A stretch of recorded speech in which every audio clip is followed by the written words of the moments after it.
Thank you. Dear attendees, I am addressing you from Kiev, our capital, which has been fighting for a month already, just as our entire state.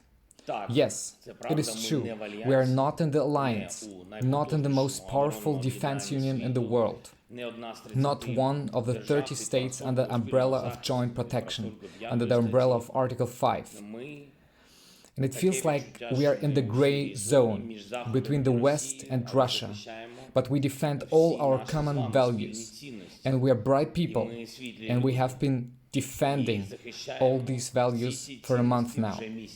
A month of heroic resistance, a month of darkest suffering, a month of unpunished destruction of the peaceful state, and with it, the whole architecture of global security. All this is before the eyes of the whole world. Over the decades, Russia has accumulated considerable resources, military resources, manpower and equipment, air bombs, missiles. They invested crazy money in death, while the world invested in life. But Ukraine is holding on bravely, at the cost of thousands of lives, unfortunately, at the cost of destroyed cities, at the cost of almost 10 million migrants. 3.5 of them are already in your territories, in the territories of NATO countries. I am grateful for the support of these people, and people, unfortunately, continue to leave their homes. They are fleeing the terror that the occupiers brought with them. The very first hours of the invasion meant brutal missile strikes for us. During the month of the war, Russia fired more than 1,000 different missiles at our cities, made hundreds of air raids. On February 24th, I addressed you with a perfectly clear, logical request to help close our skies. In any format.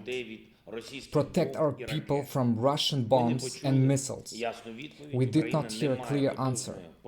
Ukraine does not have powerful anti-missile weapons and has a much smaller aircraft fleet than Russia.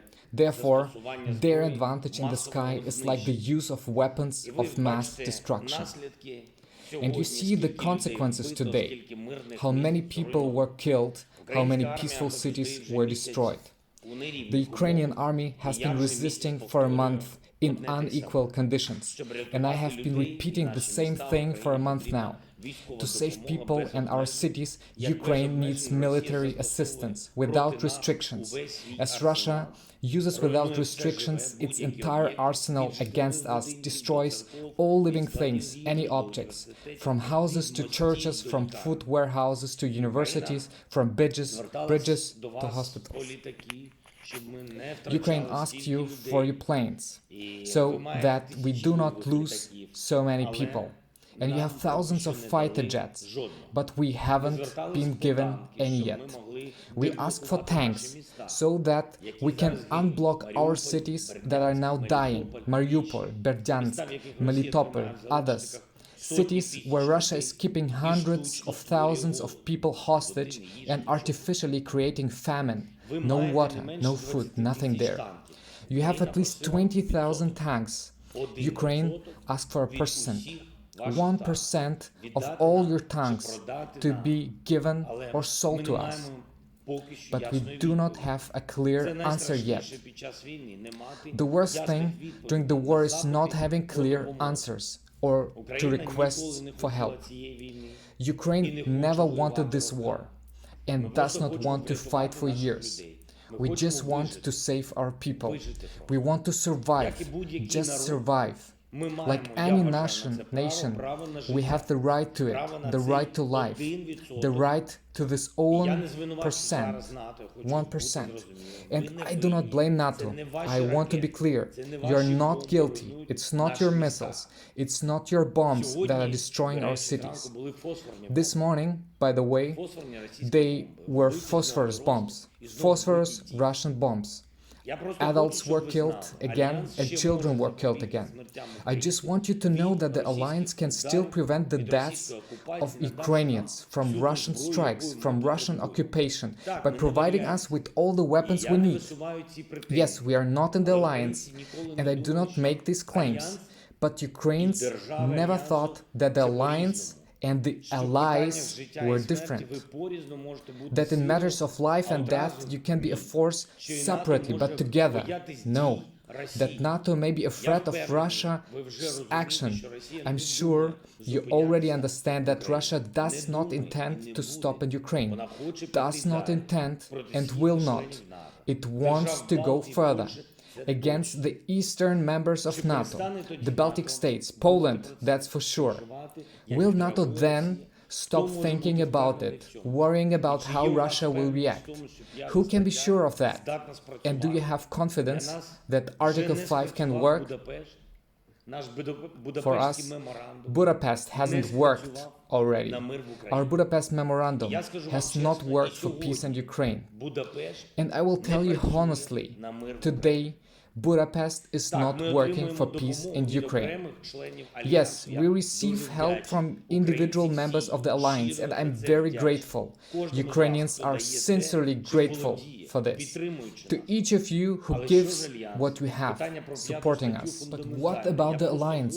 The question of Article 5 is fundamental. I just want you to know what we think about it. And I sincerely wish that we are wrong in our assessments and in our doubts. I sincerely wish that you actually have a very strong alliance, because if we are wrong, the world is safe. But if we are at least 1% right, I ask you to reconsider your attitudes, your own estimates, and really take care of security in Europe and consequently in the world. You can give us 1% of all your aircrafts, 1% of all your tanks, 1%. We can't just buy it. Such a supply directly depends only on NATO's decisions, on political decisions, by the way. MLRS systems, anti-ship weapons, means of air defense. Is it possible to survive such a war without it? So, when it's finally available, it will give us, and you as well, 100% security, and we need just one. And the only thing I demand from you, after such a month of war, this is a request from the sake of our military, after such a war against Russia. Never, please, never tell us again that our army does not meet NATO standards. We have shown what our standards are capable of and how much we can give to the common security in Europe and the world, how much we can do to protect against aggression against everything we value.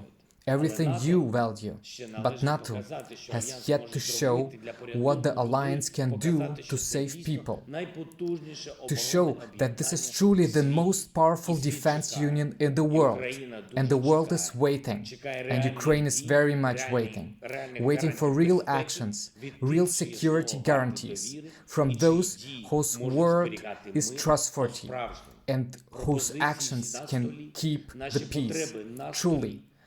All offers are on the table. Our needs are on the table. We need peace immediately. The answers are up to you. I am thankful to those who help us. Thank you. Glory to Ukraine.